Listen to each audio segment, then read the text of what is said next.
ہر کوئی اس کا مولوی بھی جواب نہیں دے سکتا. اگر آپ فلاں کو کہیں نا کہ بھائی چلیے نماز کی طرف نماز پڑھتے ہیں تو انہوں نے تھوڑا سا جواب تیار کر کے رکھا ہے. ہاں ہمیں کہتے ہو نماز کا, دیکھو فلاں جو نماز پڑھتا ہے اس کو کیا فائدہ ہو رہا ہے. دیکھو فلاں وہ نماز پڑھ رہا ہے, وہ غیبتیں کرتا رہتا ہے, وہ گناہ کرتا رہتا ہے, بڑا حاجی بنتا رہتا ہے, 5 وقت کا نمازی ہے, اپنے آپ کو بڑا ہی نمازی تہجد گزار یہ کہتا ہے, لیکن دیکھو تو صحیح نماز پڑھتا ہے لیکن اس کی حرکتیں تو دیکھو کیسی ہے, وہ گناہ پہ گناہ کر رہا ہے, یہ کر رہا ہے, وہ کر رہا ہے, فائدہ کیا ہے؟ میں نماز نہیں پڑھتا ہوں.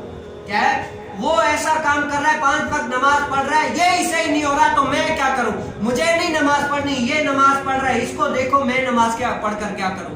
تو کیا ہے, اگر وہ نماز کی توہین کی نیت کر کے بول رہا ہے نا, اگر وہ بندہ نماز کی توہین کی نیت سے اگر بول رہا ہے تو وہ بندہ دائرہ اسلام سے ہی خارج ہو جاتا ہے, بندہ کافر ہو جاتا ہے. کیا ہو جاتا ہے؟ بندہ ہی کافر ہو جاتا ہے.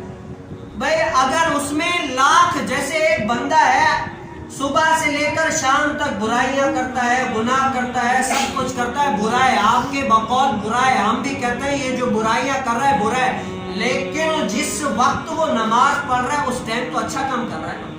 بھائی لاکھ برائیاں, کوئی بھی ایسا شخص نہیں ہے صبح سے لے کر شام تک وہ بھلے گناہ کرے, جیسا بھی کرے برا ہے, ہم بھی کہتے ہیں برا ہے, لیکن جس وقت وہ نماز پڑھنے کے لیے آ رہا ہے اس وقت تو اچھا کام کر رہا ہے نا. آپ اس کی برائی کو کیوں دیکھ رہے ہو؟ وہ بھی تو دیکھو نا کہ اچھا کام کیا کر رہا ہے. نہیں بھئی وہ پڑھ رہا ہے, نماز پڑھ رہا ہے, اس کو فائدہ نہیں ہو رہا, وہ کیسا کام کر رہا ہے تو میں کیوں نماز پڑھوں؟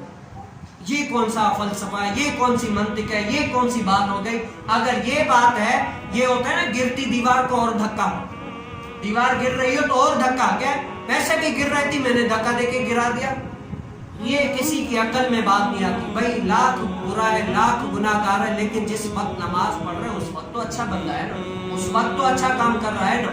اگر یہ آپ کے بقول آپ کی سمجھ کے مطابق یہ کر لے تو بتاؤ بندے اس دنیا میں آئے, آخر تو مرنا ہے نا بندوں کو. کیا ہے, آخر کار بندوں کو مرنا تو ہے نا. آپ اس کا تو انکار ہی نہیں کر سکتے کہ بھئی بندے کو مرنا ہے. تو بتاؤ جو بندہ بیمار ہو جائے ہم اس کا گلا گھٹ کے مار دیں, فائدہ کیا خرچ کرنے کا, ویسے مرنا تھا اس کو ہم نے مار دیا.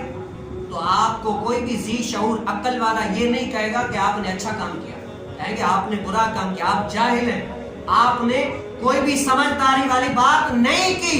اگر یہ بیمار تھا تو اس کا علاج کراتے, اس کو صحیح کرانے کے لیے آگے ڈاکٹروں کے پاس علاج کراتے تاکہ یہ صحت پاتا, یہ صحیح ہو جاتا. آپ نے کیا کیا, بیمار تھا, مرنا ویسے ہی تھا, آپ نے ابھی مار لیا. یہ کیا ہو گیا؟ جو گناہ کر رہا ہے اس کا برا کام ہے, لیکن جو نماز پڑھ رہا ہے وہ تو اچھا کام کر رہا ہے نا. آپ نے کیا کیا, وہ تھوڑا سا ایک کام خراب کر رہا ہے تو آپ نے پورا کہہ دیا بھئی یہ گناہ گار ہے, یہ خراب ہے, اس کو جو ہے نا ہم ادھر کی طرف آئیں گے.